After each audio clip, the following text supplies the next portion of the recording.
ازيكم؟ معلش طلعلكم بالاسدال، بس انا ما كنتش هصور النهارده، فبس في موضوع مستفز قوي ما كانش ينفع يعدي كده من غير ما اتكلم فيه، لان في اكتر من نقطه واكتر من نقطه محتاجين يتفهموا صح. يعني فيديو البنت اللي ضربت حماتها، بغض النظر عن ان هو سلوك غير مقبول لا دينيا ولا اخلاقيا ولا تربويا ولا اي حاجه، بس الموضوع ليه كذا حاجه. اولا الزوج اللي قبل على نفسه، الزوج الراجل القوام اللي قبل على نفسه ان هو يجيب فيديو زي ده لوالدته وهي بتنضرب وشعرها بينكشف وجسمها بيبقى مرمي في الارض وزوجته بتضربها، دي اول حاجه. معلش انت عايز تاخد حقك وقلت انا هاخد حقي، ما كنتش محتاج ان انت تنزل فيديو زي ده لوالدتك. فين انت ان انت تراعي حرمه اللي حصل في بيتكم؟ دي بتوطي ودي بتبطي، دي مسحوله ودي شعرها باين ودي بتضرب، دي مبدئيا ما كانش ليه اي لازمه. كنت تقدر تاخد حقك بالقانون، مش محتاج تعمل ده كله وتنزل بوست وتكتب فيه اسم حماتك بالبنط العريض واسم زوجتك بالبنط العريض وايه يعني، وشايل وحاطط بالورقه والقلم يعني مقال مصر ومن اللي حصل. يعني معلش بعيدا عن ركوب الترند، بس هل انت شايف كراجل ان ده تصرف صح؟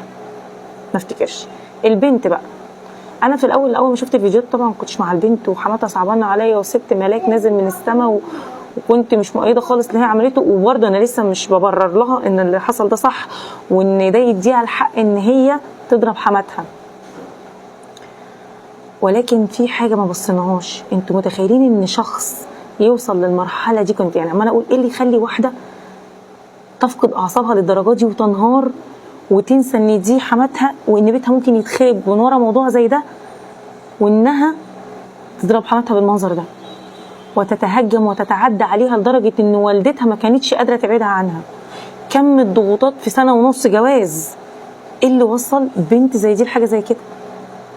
ازاي احنا ما فكرناش؟ انا مش ببرر لها واللي عملته تستاهل التربيه عليه من اول وجديد، ولكن ايه اللي يخلي بني ادم يفقد اعصابه لدرجه ان هو ينسى العواقب اللي ممكن تترتب على التصرف ده؟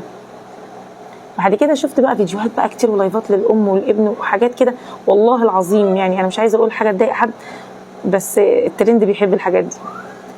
لحد ما شفت فيديو كده وهي بتقول ان هي مطلقه من 20 سنه وانها شاريه البيت من ابوهم وكلام كده ملوش لازمه، وبعدين الخناقه تطلع في الاخر عشان مواسم. واللي عرفته بعد كده ان البنت ست دي منع مرات ابنها تخش البيت ومركبين كاميرا من وراها وهي ما تعرفش ان في كاميرا، مركبه كاميرا علشان لو البنت جت تدخل البيت تعرف. وما خدتوش بالكم من الفيديو وهي بتكنس عليهم هم قاعدين مستنيينها، وان البنت اللي متجوزه وعندها بنوته عندها 4 شهور مش قادره تطلع شقتها، منعاها تطلع شقتها، وزوجها اللي في الخارج اللي نازل وعمل ده كله عايز حق امه ما شافش حق مراته فين؟ انتوا متخيلين؟ البنت سنه ونص متجوزه، حماتها حاكمه عليها ما تطلعش شقتها، جوزها ما بيبعتلهاش مصاريف وقاعده عند اهلها، ولما بتعوز حاجه بتكلم حماتها وحماتها تقول لها ما بتطلبيش من جوزك ليه؟ وفي الاخر مقصوص بقى، يعني الفيديو والله لو بصيت فيه كويس الفيديو مقصوص منه كتير قوي. ده الكلام اللي انا بقوله لكم دوت من جيرانهم، ان هي البنت بتقول لها انتوا ما جبتوليش مواسم في موسم عاشوراء. ما هو ده رد البنت عليها لما حماتها قالت لها انت جايه البيت وانت حتى موسم عاشوراء ما جبتوش. قال لها يعني انت طردها من البيت واحنا عند مامتها وعايشه هناك هي وبنتها وما بتدوهاش مصاريف وكمان عايزاها تجيب لك موسم عاشوراء؟ لا بجد انا مش عارفه اقول ايه. بلاش دلوقتي، احنا مقسومين من مؤيد ومعارض، والبنت انا مش ببرر لها غلطانه، ولكن انتوا متخيلين ايه الحاله النفسيه اللي وصلت لها واحده زي دي انها تمسك حماتها وتضربها وما ما تحطش في دماغها العواقب ان ممكن بيتها يتخرب، وده اللي اكيد هيحصل دلوقتي. في بقى فيديو تاني لجوزها بيقول لهم انا ما كنتش عايز يبقى في مشاكل زي كده وبنتي تطلع ما تلاقيش في مشاكل بين امي وجدتها. فقالوا له طب انت ناوي تعمل ايه؟ قال لهم ناوي احبسها. يعني انت مش عايز مشاكل بنتك تتربى تطلع تلاقي في مشاكل بين مامتك ومراتك، فقررت ان انت تطلع البنت تلاقي مامتها محبوسه؟ شيخ بجد.